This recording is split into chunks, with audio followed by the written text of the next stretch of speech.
Bonjour. Aujourd'hui, on est le 20 juin 2024.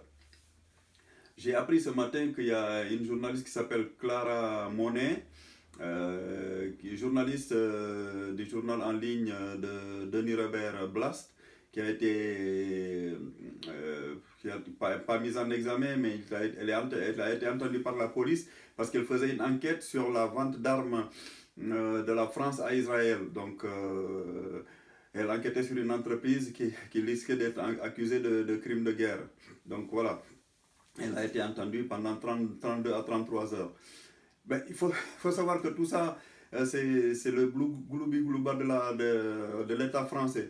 Parce qu'il faut savoir par exemple qu'il y a des soldats franco-occidentaux, enfin comment ça s'appelle là, des soldats occidentaux israéliens, c'est-à-dire que israélo-américains, israélo-canadiens, israélo-australiens, israélo-néo-zélandais, israélo-helvétiques, israélo-français ou franco-israéliens comme vous voulez, et israélo-germaniques qui vont faire la guerre en Israël. C'est-à-dire que c'est eux qui aident Israël à piloter les F-35, notamment les soldats franco-israéliens, américano-israéliens, parce que c'est eux qui connaissent mieux les F-35. En fait, c'est eux qui utilisent ces F-35-là pour bombarder Gaza, ainsi que les chars et les comment s'appelle là, et les obus qu'ils utilisent.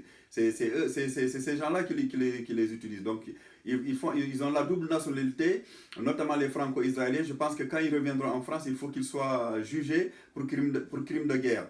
Hein? Et parce que la Palestine est devenue, il faut le savoir, comme je disais l'autre fois, un camp de concentration. La Cisjordanie et Gaza sont devenus des camps de concentration où les soldats israéliens sont devenus des capots nazis. Ils contrôlent qui ils veulent au niveau administratif. Ils tuent qui ils veulent, ils humilient qui ils veulent, ils détruisent les maisons qu'ils veulent. Et puis ils enlèvent des gens qu'ils veulent pour les mettre en tant qu'otages dans les prisons israéliennes. Hein? Donc ça, si on dit que voilà, il y a des soldats franco-israéliens dans cette guerre-là, ils vont nous dire non, c'est du complotisme. Non, c'est pas du complotisme. Rappelez-vous de l'histoire de Roger Hawk. Je ne sais pas si vous vous rappelez, pour les plus anciens, des journalistes Roger Hawk et Jean-Paul Kaufmann, vous savez, qui ont été enlevés dans les années 80 au Liban par le Hezbollah. On disait oui, c'était des journalistes. En fait, non. L'un des deux a avoué qu'il faisait partie du Mossad, il travaillait pour le Mossad, donc le service secret israélien, ainsi que la DGSE, donc c'est-à-dire le service de contre-espionnage français, la DGSE qui signifie Direction générale des services extérieurs, qui est la nouvelle version du SDEC. Parce que le SDEC, c'est le service de documentation extérieure et de contre-espionnage. Voilà, c'est devenu maintenant la DGSE.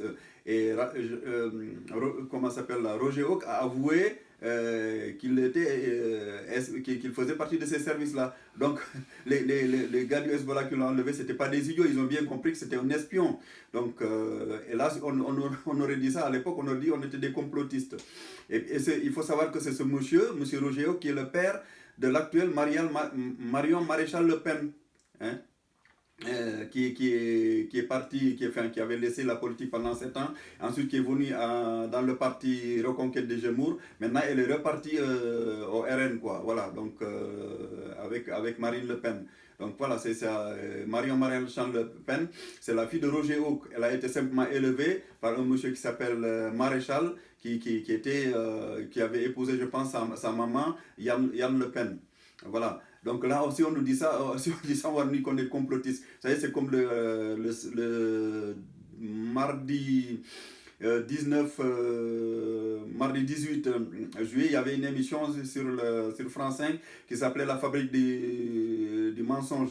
Voilà, là, ils démontaient les complots, soi-disant les complotistes, tout ça. Mais le problème du complot, c'est qu'à force de chasser des complots, on devient soi-même complotiste. Parce que en fait, les complotistes, c'est quoi? C'est les gens qui ne sont pas d'accord avec les versions officielles des choses. Par exemple, si on admet que c'est Lee Harvey Oswald qui a tué Kennedy, là on est d'accord, donc on n'est pas complotiste, on est d'accord avec la version officielle. Par contre, si on dit que c'est pas Lee Harvey Oswald, là on devient complotiste. C'est comme si on disait que l'Irak n'avait pas des armes de destruction massive, au moment où les Américains l'annonçaient, on était complotiste. Par contre, si on allait dans le sens des Américains en disant que l'Irak avait des armes de destruction massive, là, on n'était pas complotiste. Vous voyez, c'est ça le problème, c'est qu'à force de chercher le complotisme et les fausses nouvelles, comme qu'ils appellent fake news, on devient même diffuseur de fausses nouvelles, parce que ceux qui diffusent le plus les fausses nouvelles, ce sont les gouvernements. Il faut savoir. Et en plus, ça dépend de quel camp on se situe. Parce que si c'est par exemple c'est les Russes, les Iraniens ou les Syriens ou les Nord-Coréens qui sortent des documents, ah, on va dire non, non, c'est du complotisme, c'est pas vrai. Par contre, si c'est les Américains qui sortent les mêmes documents, on va dire en Occident, c'est vrai. Vous voyez, c'est ça le problème en fait. C'est juste une question de camp et de partisanerie, quoi. Voilà. Et donc, il faut faire attention à ça. Et donc, oui, là, je disais tout à l'heure que à cause des soldats franco-israéliens qui sont en Israël, comment s'appelle, le Rassemblement national a abandonné une de ses idées, c'est-à-dire que la suppression de la double nationalité. Parce que s'il supprime la double nationalité, tous les sionistes qui vont faire la guerre en Israël, ben, ils auront qu'une nationalité ou israélienne ou française. Vous voyez? Donc dans ce cas, ils ne pourront pas aller faire le service militaire en Israël.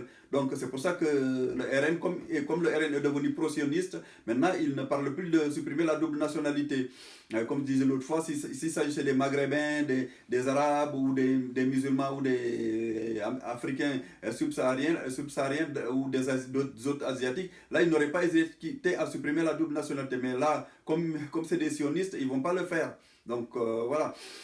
Et ensuite, actuellement, on voit beaucoup des petits films sur les otages qui sont enlevés, enfin les prisonniers détenus par le Hamas, les prisonniers israéliens détenus par le Hamas. On leur fait des petits films pour montrer leur vie, leur parcours, leur famille, leur maison, voilà, pour sensibiliser le monde sur leur sort.